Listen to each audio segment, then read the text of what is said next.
Welcome to the inaugural episode of the Cruz Orthodontics podcast. I'm your host, Richie Gerzon, and today we're going to talk to Dr. Cruz about the evolution of Invisalign.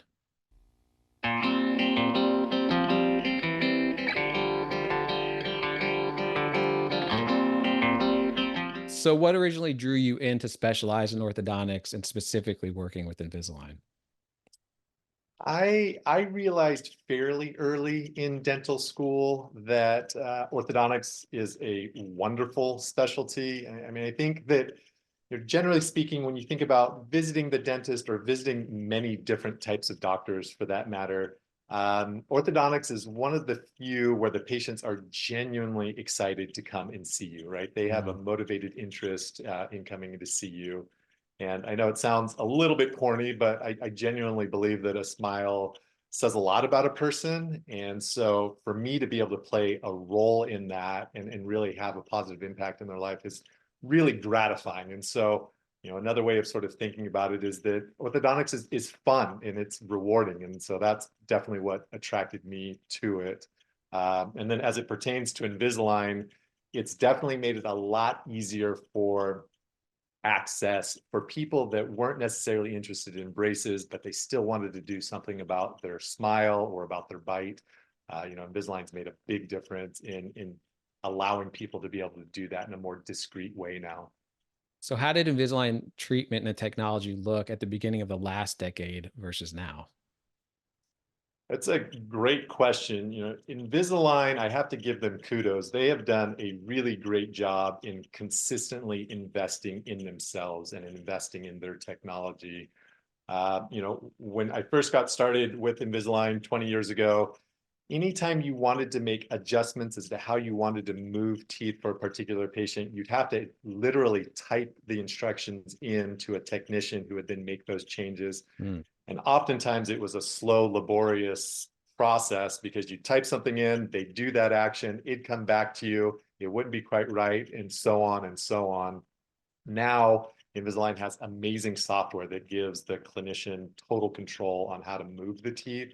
And so you can do things in real time to be able to get it exactly the way that you want without that lag of having to communicate with somebody.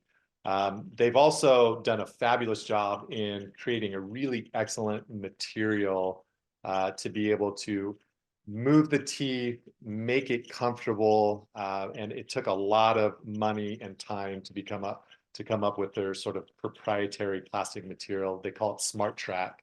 Mm. And then, some of the other things as well is that in the last, I'd say, few years, there are some features that are actually built into the aligners. One of them are called bite ramps. And so that allows you to be able to fix deep bites, which wasn't really feasible years ago. It was one of the challenges with Invisalign for patients that have a deep overlapping bite in the front. There are these things called precision wings now. So when people have their upper front teeth that are too far forward, the wings can help achieve that. And so Mm. if you look at where Invisalign started and where they are now, they have made massive progress in making sure that the results in the end are excellent. I know it sounds like you're able to treat a lot of situations with Invisalign where normally you would have had to use traditional braces. Is that true?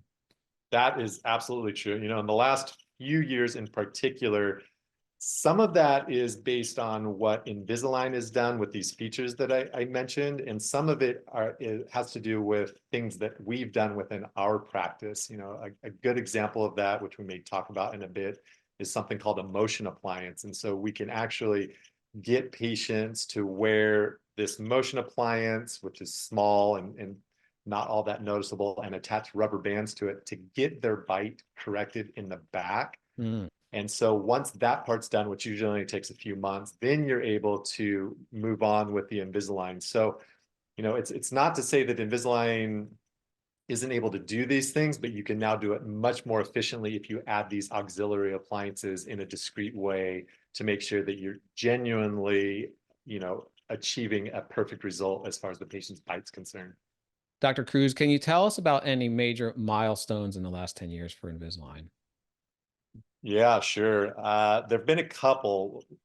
One of them is the fact that we are able to now scan a patient's teeth with something called an iTero scanner. So Mm.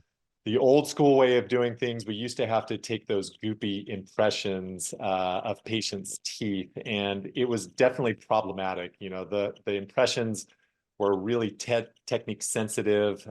Patients did not like having impressions taken, Yeah. and they also weren't all that accurate. So you can imagine that if you start with an impression that basically takes a mold of somebody's teeth and it's not a perfect replica, the aligners that are going to be made from that aren't going to fit ideally. And so within the last, I'd say 5 to 10 years, many orthodontic offices have adopted these iTero scanners, and they are highly accurate. I mean, even down to just a few microns. And so the other thing that patients love is it's comfortable. The impressions were not fun to take. And so now we're able to start off with aligners that fit really, really accurately. And so the idea of being able to track patients' tooth movement more consistently and accurately is a big deal. And the iTero scanner is a big reason for that. The second thing is the attachments, or what I call the bumps that we put on patients' teeth. Several years back, Invisalign created what are known as optimized attachments. And so these attachments have been able to handle more complicated movements of teeth. When you look at what the attachments used to look like 15 or 20 years ago, they are now drastically different. Invisalign hired some PhDs in mathematics to be able to come up with these attachments. And the way that I would think of it is that the aligners are now able to hold on to the patient's teeth more snugly as a result Mm. of these attachments being on. And so now, when you go from start to finish with Invisalign, it's much more predictable because these attachments are very specific depending on what type of tooth movement you're trying to do. Are there any other advancements in 3D imaging or the technology you want to talk about? Sure. Yeah. I know that we were just mentioning the iTero scanner. And, one aspect to also think about with regards to that is that you now have been able to eliminate the idea of having to physically mail these impressions to Invisalign and then wait for the aligners to be mailed to you. Now we take the scan, it's highly accurate, we send it digitally immediately. And so what used to take weeks and weeks for the process of getting the aligners developed and shipped to the office has now been greatly reduced. So not only is it much more accurate, much more comfortable for the patient, but it also cuts down on the amount of time that we have to wait to actually receive the aligners. Can you elaborate a little on the changes in materials and design? How has it changed patient outcomes? And we touched on it briefly, but this smart track material that Invisalign has created is really pretty amazing. One of the things that makes the material so great, it has the right amount of stiffness and the right amount of stretch. So, you can imagine that if a clear aligner is too stiff, it's going to cause the patients to become really sore. And Mm. it's also going to be problematic as far as getting the teeth to actually track within the aligner.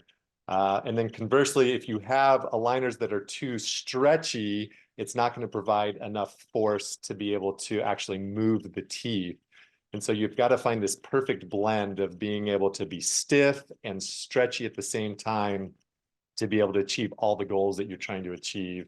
And so this smart track material that Invisalign has come up with really is excellent at that. So, as far as improving patient outcomes, is there anything unique that Cruz Orthodontics does with using Invisalign?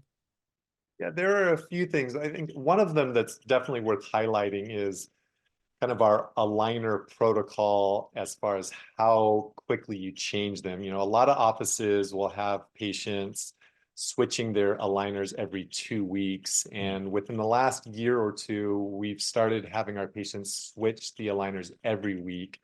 What I do within the software at Invisalign is I have the Invisalign actually slow the movement down so that we can then have our patients increase the rate that they go through the aligners. Okay. So now patients are able to wear each aligner for just 1 week, and it has a few advantages. One of them is that the teeth will track more accurately because each aligner is focusing on a smaller amount of movement and it's more comfortable for the patient. Mm.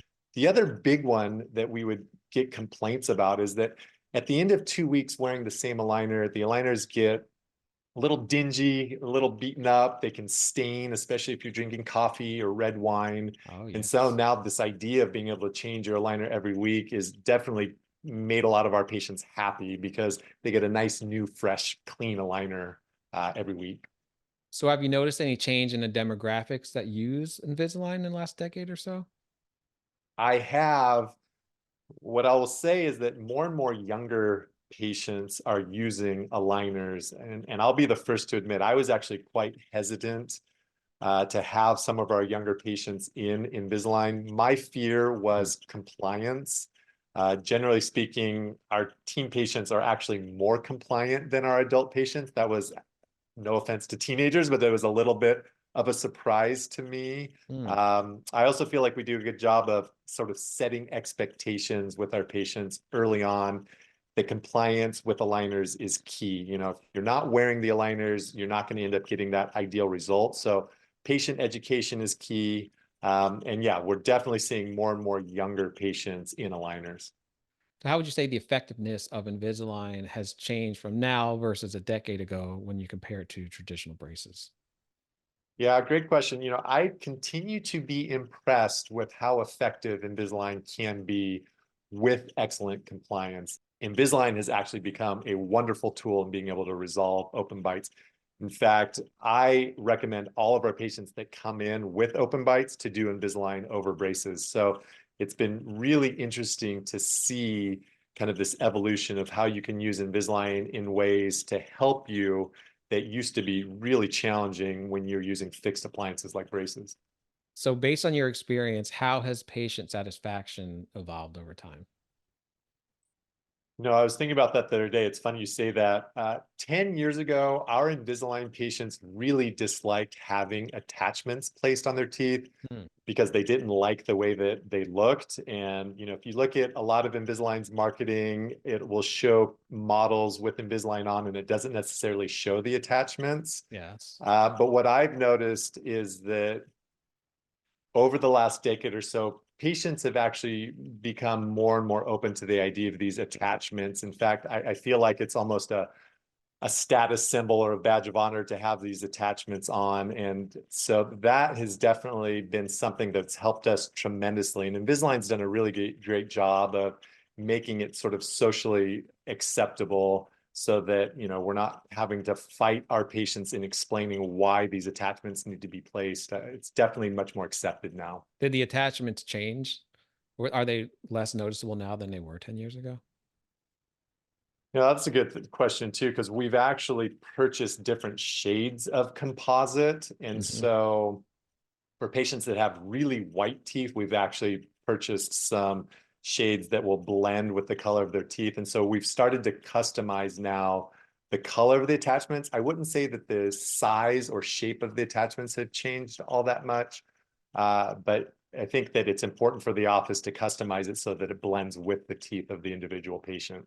Yeah, I think that extra step makes a big difference to someone. Yeah.